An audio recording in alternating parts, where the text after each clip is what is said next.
Un monde où la beauté pouvait signifier des années d'agonie, où les idées de justice justifiaient des tourments inimaginables, et où l'oppression n'était pas seulement une norme, mais une attente. Tout au long de l'histoire, les femmes ont enduré des formes de cruauté qui défient toute logique humaine, des douloureux pieds de lotus dans la Chine ancienne, à la chaleur brûlante des bûchers médiévaux. Certains de ces horreurs persistent encore dans des coins du monde. Nous rappelons que la lutte pour l'égalité et la dignité humaine est loin d'être terminée. Le bandage des pieds. Dans la quête de satisfaire des idéaux de beauté, l'humanité a traversé des extrêmes inimaginables. L'un des exemples les plus perturbants de cette obsession fut le bandage des pieds dans la Chine ancienne, une pratique qui est devenue un symbole de statut, d'élégance et d'attrait, mais qui a entraîné une souffrance inimaginable. Ce rituel, initié pendant la dynastie Tang, de 618 à 907 après Jésus-Christ, a marqué la vie de millions de femmes, qui dès l'enfance supportaient une douleur qui les accompagnerait pour le reste de leurs jours. Le processus de bandage des pieds était méticuleux et cruel. À l'âge précoce de 4 ou 5 ans, les filles étaient préparées pour cette transformation. Leurs pieds étaient plongés dans de l'eau chaude, mélangés avec des herbes et du sang animal pour adoucir la peau. Ensuite, les ongles étaient coupés à ras pour prévenir les infections. À partir de là, commençait la véritable torture. Les orteils, à l'exception du gros orteil, étaient pliés vers le bas jusqu'à se casser, et la voûte plantaire était fracturée pour former une courbe prononcée. Tout cela était maintenu avec des bandages de soie serrés, qui étaient constamment renouvelés pour garantir que les os guérissent dans la position souhaitée. L'objectif était d'atteindre la taille idéale de 7,5 à 10 cm, connue sous le nom de pied de lotus doré. Bien que la douleur fût constante, les familles de la haute société encourageaient cette souffrance, car les petits pieds symbolisaient le raffinement, la richesse, et une plus grande opportunité de mariage.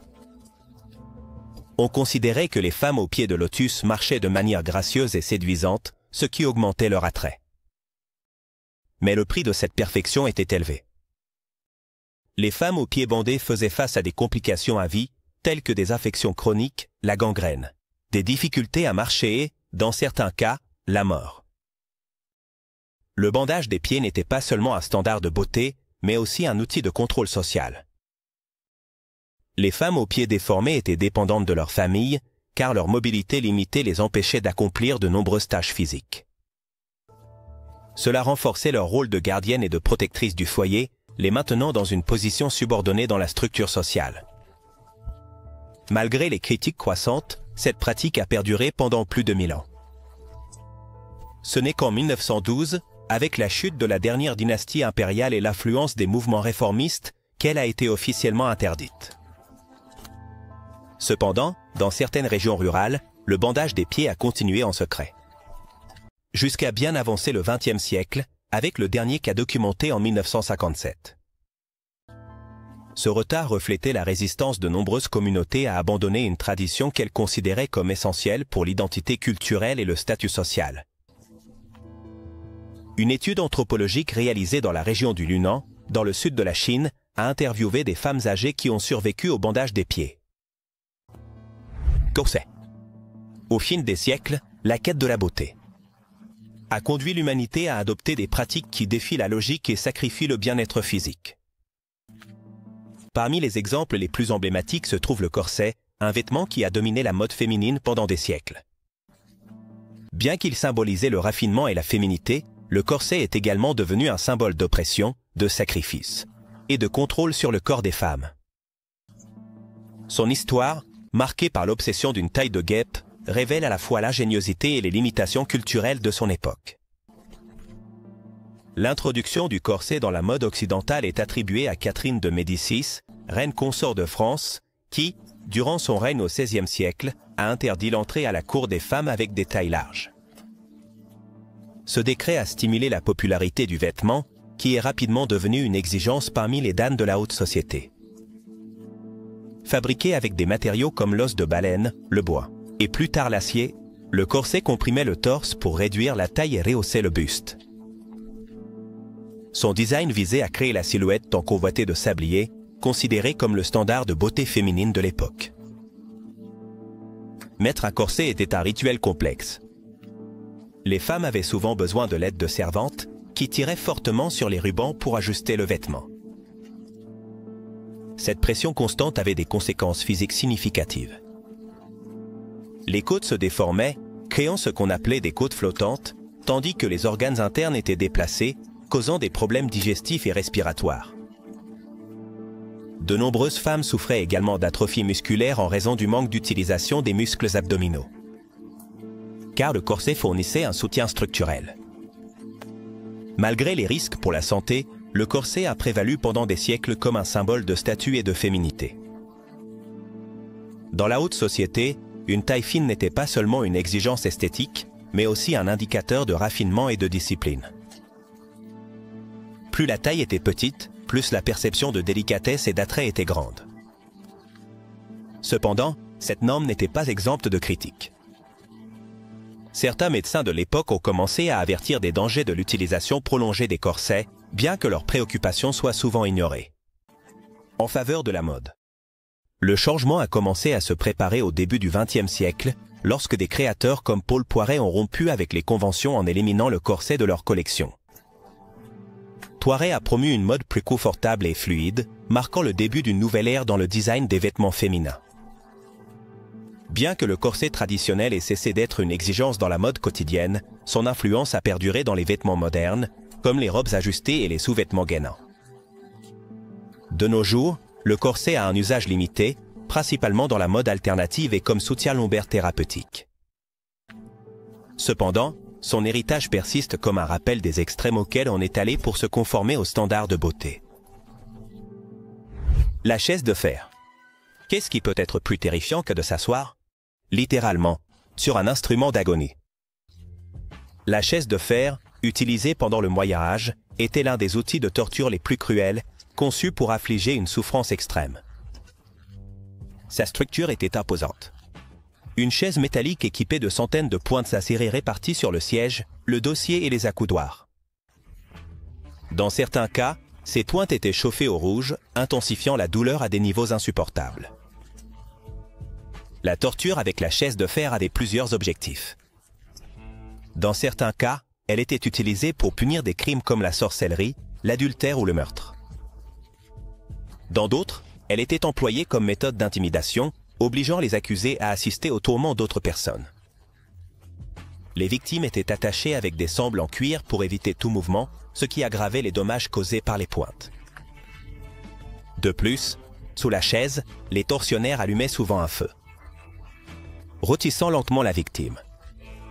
Cette méthode était aussi efficace qu'inhumaine, car elle causait souvent la mort par hémorragie ou infection. Bien que des hommes et des femmes aient subi ce châtiment, les femmes étaient disproportionnelles visées, surtout dans les cas d'adultère ou de sorcellerie, reflétant les inégalités de genre de l'époque. La chaise de fer symbolise la brutalité des systèmes de justice médiévaux, où la douleur physique était un moyen accepté pour imposer l'ordre. Un exemple historique documenté. Il est mentionné qu'au XVIIIe siècle, en Bavière, une version modifiée de la chaise de fer a été utilisée lors de procès pour sorcellerie. Les archives montrent que les autorités locales justifiaient son utilisation, affirmant qu'elle aidait à révéler la vérité de manière infaillible. La roue de Catherine. Comment transformer un symbole de dévotion religieuse en un outil de mort? La roue de Catherine, nommée en l'honneur de Sainte Catherine d'Alexandrie. C'était l'un des dispositifs de torture les plus connus de l'Europe médiévale. Selon la légende, Catherine fut condamnée à mourir sur une roue pour avoir défié l'empereur Maximien. Cependant, lorsqu'elle toucha l'instrument, celui-ci se brisa miraculeusement et elle fut donc exécutée par décapitation. Malgré son martyre, l'utilisation de la roue comme instrument de torture a prévalu pendant des siècles. La roue, une structure circulaire équipée de pointes et de lames, était utilisée pour infliger une punition impitoyable. Les victimes étaient attachées et tournées lentement, tandis que leurs membres étaient frappés avec des bâtons pour briser les os. Dans certains cas, les lames étaient utilisées pour déchirer la chair, prolongeant ainsi la souffrance. Les exécutions avec cet outil pouvaient durer des jours, selon la sévérité de la punition. La roue de Catherine n'était pas seulement un moyen de torture physique, mais aussi un spectacle public. Les autorités l'utilisaient pour terroriser la population, envoyant un message clair sur les conséquences de défier le pouvoir établi. Avec le temps, la roue est devenue un symbole à la fois d'oppression et de résistance, étant associée à des histoires de martyrs et de héros. En Allemagne, au cours du XVIIe siècle, des cérémonies publiques ont été enregistrées où les roues de Catherine étaient exposées comme des avertissements. Ces cérémonies étaient accompagnées de sermons religieux qui justifiaient la punition comme une volonté divine. L'éventreur de saints. Le simple nom évoque des images d'horreur. L'éventreur de saints, également connu sous le nom de l'araignée de fer, était un dispositif conçu spécifiquement pour mutiler les femmes. Cet instrument était composé de 4 griffes métalliques qui étaient chauffées à blanc avant d'être appliquées sur les seins de la victime, déchirant la chair de manière brutale. L'utilisation de cet appareil était principalement destinée aux femmes accusées d'adultère ou aux mères célibataires, qui étaient considérées comme une menace pour les normes sociales patriarcales. En plus des dommages physiques, le déchiqueteur cherchait à laisser des cicatrices permanentes, fonctionnant comme une marque de déshonneur pour les victimes. Cette punition ne reflétait pas seulement la violence de genre, mais aussi l'oppression systématique que les femmes affrontaient dans les sociétés médiévales. Le traumatisme psychologique associé à cette punition était immense. De nombreuses femmes qui survivaient à cette forme de torture restaient socialement stigmatisées, affrontant rejet et isolement. L'araignée de fer. Elle est devenue un symbole de la misogynie institutionnalisée, où les corps des femmes étaient contrôlés et punis de manière inimaginablement cruelle. Dans les musées européens qui exposent ces dispositifs, il est expliqué que le déchiqueteur n'a pas seulement été utilisé au Moyen Âge. Dans certains cas, des archives du XIXe siècle indiquent que des outils similaires ont été utilisés dans des contextes coloniaux pour punir des femmes asservies. La crèche de Judas, merci. À l'époque sombre du Moyen Âge, lorsque la peur et l'oppression étaient des armes du pouvoir, la crèche de Judas s'est élevée comme l'un des instruments de torture les plus brutaux et infâmes. Ce dispositif, conçu avec précision pour infliger une souffrance maximale, consistait en une structure pyramidale pointue sur laquelle les victimes étaient forcées de s'asseoir.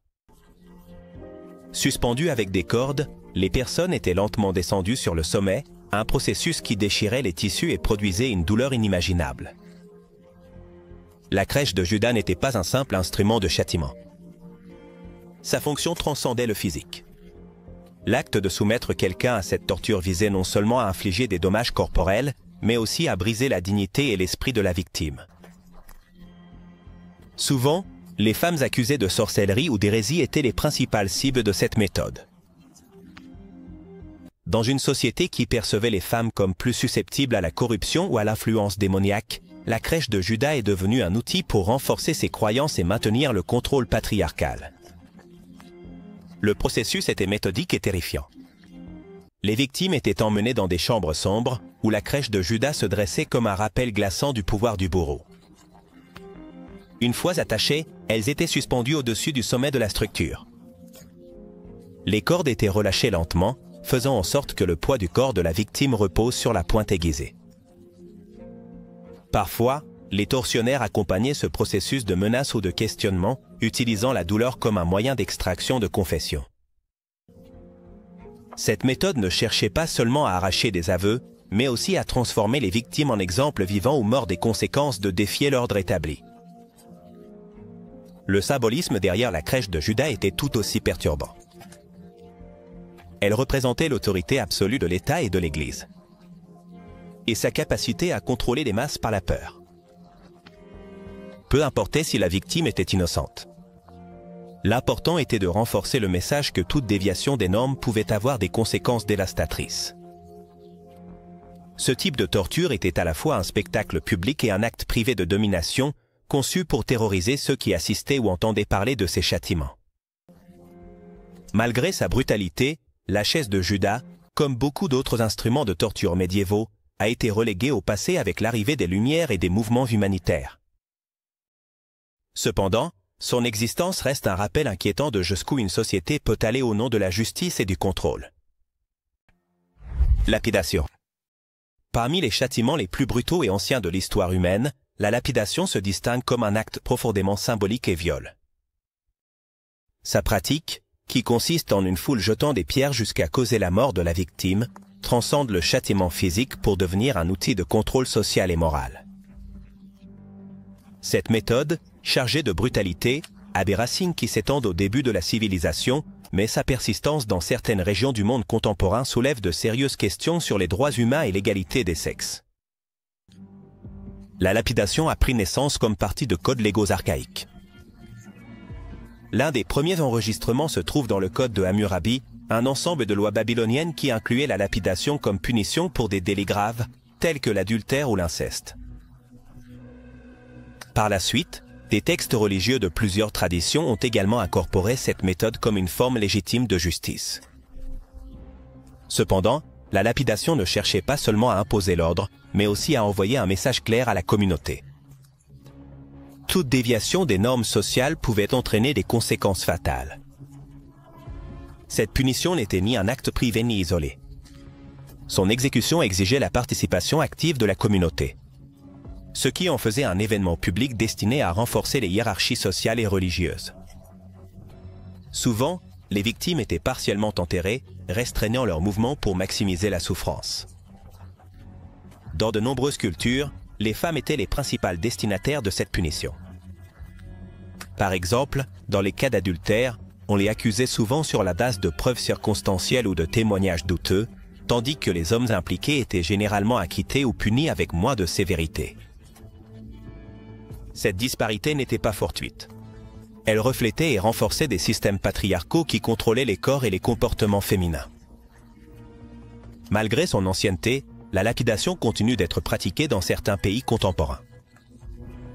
Dans des nations comme l'Iran, l'Arabie saoudite, la Somalie et le Soudan, certaines interprétations de la loi religieuse continuent de la justifier comme une punition valable pour des délits perçus comme moraux. Cependant, cette pratique a été fermement condamnée par les organisations internationales de défense des droits de l'homme. Amnesty International et Human Rights Watch la qualifient de forme de torture, soulignant qu'elle viole les principes fondamentaux de dignité et d'humanité. De plus, il souligne que son application disproportionnée contre les femmes constitue une forme extrême de discrimination de genre. Le mariage républicain. Dans les années les plus sombres de la Révolution française, une punition aussi macabre qu'ironique a vu le jour. Le mariage républicain. Cette pratique consistait à attacher un homme et une femme, généralement nus, et à les jeter dans une rivière jusqu'à ce qu'ils se noient tous les deux. Bien que certains historiens débattent de la véracité de sa mise en œuvre, l'idée derrière cette méthode symbolisait l'humiliation publique et la brutalité d'un régime qui cherchait à consolider son pouvoir par la terreur. Cette punition était principalement dirigée contre les clercs, les religieuses et les présumés contre-révolutionnaires.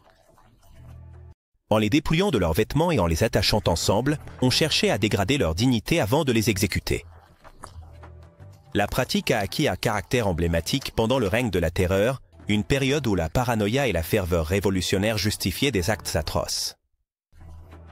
Bien qu'il n'existe pas de témoignages concluants confirmant la régularité des mariages républicains, le terme a perduré dans la mémoire historique comme un symbole des excès de la Révolution française. Ce type de châtiment reflète comment les idéologies extrêmes peuvent conduire à la déshumanisation et à la violence institutionnalisée. Lors des procès postérieurs au règne de la terreur, le tribunal révolutionnaire a rejeté de nombreuses accusations liées au mariage républicain par manque de preuves solides, bien que les récits de l'époque aient persisté comme des légendes. L'âne espagnol, ou chevalet de torture, est l'un des instruments de torture les plus infâmes de l'histoire. Son design, apparemment simple, cachait un but atroce, infligeait une douleur insupportable et déshumanisait les victimes. Il consistait en une structure triangulaire avec le sommet vers le haut, soutenue par des pieds en bois, sur laquelle les victimes étaient forcées de s'asseoir à califourchon. Bien que les hommes et les femmes souffraient, cette torture était disproportionnelle dirigée vers les femmes, en particulier celles accusées de sorcellerie, d'hérésie ou de comportements jugés inappropriés. Le processus de torture ne se limitait pas au simple acte de s'asseoir sur le sommet pointu. Pour augmenter l'agonie, des toits étaient attachés aux chevilles des victimes, augmentant la pression et causant des déchirures dans les tissus. Cette punition ne se traduisait pas seulement par des blessures physiques graves, mais cherchait également à humilier publiquement les personnes qui y étaient soumises. Dans de nombreuses occasions, les victimes étaient exhibées sur les places publiques, devenant un spectacle de souffrance pour la foule. Cet usage public du bourreau espagnol servait d'avertissement à ceux qui défiaient les normes sociales, renforçant l'autorité de l'Église et de l'État. Pendant l'Inquisition espagnole, cet instrument a été largement utilisé pour punir ceux qui étaient accusés d'hérésie ou de sorcellerie. Les femmes, considérées comme particulièrement susceptibles à l'influence du diable selon les croyances de l'époque, sont devenues les principales victimes. Sans preuve concrète, des accusations basées sur des superstitions ou des jalousies personnelles suffisaient pour les condamner à un tourment indescriptible. L'âne espagnol est ainsi devenu un symbole de la répression patriarcale et de la misogynie institutionnalisée qui ont caractérisé cette période historique. Cependant, l'utilisation de l'âne espagnol ne s'est pas limitée à l'Europe médiévale. En Amérique, après la colonisation, cet instrument a été adopté dans différents contextes. Pendant l'époque de l'esclavage, une version modifiée de l'âne espagnol a été employée pour punir les esclaves considérés comme insubordonnés. Au lieu d'être utilisé comme un moyen de contrôle religieux, cet outil servait à renforcer la domination des maîtres sur leurs esclaves, infligeant douleur physique et dégradation psychologique. Même après l'abolition de l'esclavage, son héritage a persisté. Pendant la guerre civile des États-Unis, des récits historiques documentent qu'un dispositif similaire a été utilisé pour discipliner les esclaves libérés considérés comme défiants. L'impact de l'âne espagnol transcende sa fonction d'outil de torture. Le décès. Le feu, un élément de purification et de destruction, a symbolisé à la fois la peur et le pouvoir à travers l'histoire. Dans le contexte du bûcher, son utilisation. Cela transcendait le physique, devenant un mécanisme de contrôle social et moral. Cette méthode d'exécution n'infligeait pas seulement une douleur extrême, mais envoyait également un message glaçant. Toute déviation des normes établies pouvait signifier une fin ardente. Les origines du bûcher remontent à des civilisations anciennes comme Babylone et l'Égypte. Dans ces contextes, le feu était considéré comme un moyen de communication avec les dieux, purifiant les coupables ou libérant les âmes corrompues. Cependant, c'est en Europe médiévale et pendant l'Inquisition espagnole que cette pratique a atteint son apogée. Les femmes, considérées comme plus susceptibles à la corruption et souvent désignées comme sorcières ou hérétiques, étaient les principales victimes. Leurs accusations variaient de la supposée pratique de la magie noire à des comportements considérés comme immoraux, tels que la résistance aux normes patriarcales. Le processus d'exécution était aussi ritualiste que brutal. La condamnée était attachée à un poteau central dans une structure en bois entourée de bûches. Dans certains cas, on leur plaçait une corde autour du cou, serrée lentement, pour leur offrir une mort plus rapide et moins douloureuse. Mais cette clémence n'était pas toujours appliquée. Les flammes consumaient lentement les victimes, tandis que la foule observait en silence ou avec morbidité, absorbée par le spectacle. Cette méthode ne visait pas seulement à éliminer physiquement ceux qui étaient considérés comme dangereux pour l'ordre établi, mais aussi à terroriser la population. Le bûcher est devenu un acte public, conçu pour renforcer l'autorité religieuse ou étatique. Voir la souffrance de quelqu'un dans le feu était un avertissement clair. Désobéir pouvait avoir des conséquences catastrophiques. Le cas de Jeanne d'Arc souligne la cruauté et les contradictions de cette méthode. En 1431, Jeanne fut condamnée pour hérésie, accusée d'écouter des voix divines et de porter des vêtements masculins, ce qui était inadmissible à l'époque. Sa mort n'était pas seulement une punition, c'était un acte politique destiné à discréditer une figure qui défiait à la fois les Anglais et les préjugés sociaux de son temps. Ironiquement, son exécution a marqué un tournant. Au lieu de réduire son influence au silence, elle l'a transformé en un symbole de résistance et de sainteté, canonisé des siècles plus tard. Avec l'arrivée des Lumières au XVIIe et XVIIIe siècle, les attitudes envers le bûcher ont commencé à changer. La pensée rationnelle et les droits de l'homme ont remis en question la légitimité de ces méthodes brutales. Des écrivains et philosophes, comme Voltaire, ont dénoncé ces actes, plaidant pour un système de justice plus humanitaire. Ce changement de perspective a contribué au déclin du bûcher dans la plupart des pays, bien qu'il n'ait pas éradiqué son sombre héritage. Finalement, il est principalement associé à l'Europe. Le bûcher a également été pratiqué en Amérique coloniale. En 1805, les États-Unis ont enregistré leur dernier cas connu. Une femme afro-américaine a été exécutée par ce moyen, reflétant les tensions raciales et de genre profondément enracinées dans la société de l'époque. Ce fait montre comment la pratique a transcendé les frontières, s'adaptant à des contextes locaux d'oppression.